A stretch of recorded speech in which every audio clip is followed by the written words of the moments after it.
À peine arrivé au Conseil européen, Emmanuel Macron chamboule son agenda et appelle le roi Charles III qui doit atterrir en France dans 48 heures. Le président lui suggère de reporter sa visite. À la mi-journée, le communiqué de l'Élysée tombe. Compte tenu de l'annonce d'une nouvelle journée d'action nationale contre la réforme des retraites le mardi 28 mars, la visite du roi Charles III sera reportée.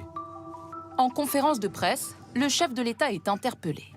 Est-ce que ce n'est pas une humiliation totale que la France ne peut pas garantir la sécurité de Sa Majesté? Nous manquerions d'un certain bon sens à proposer à Sa Majesté le roi et à la reine consort de venir faire une visite d'État au milieu des manifestations.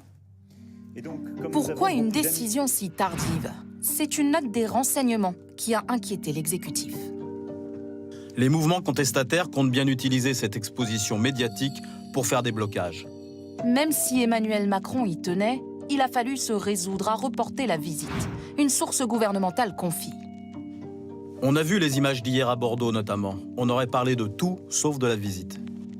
Un contexte social explosif qui n'étonne pas et fait même sourire outre-Manche.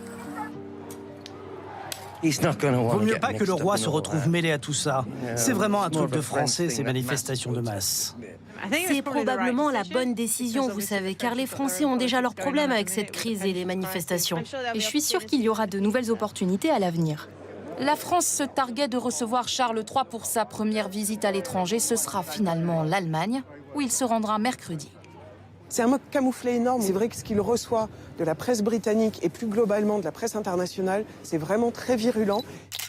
La priorité du président aujourd'hui, c'est de calmer le jeu.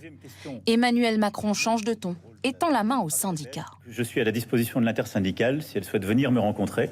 Sans oublier de préciser que cela ne concerne pas la réforme des retraites, sur laquelle il reste inflexible, mais plutôt les chantiers sociaux à venir.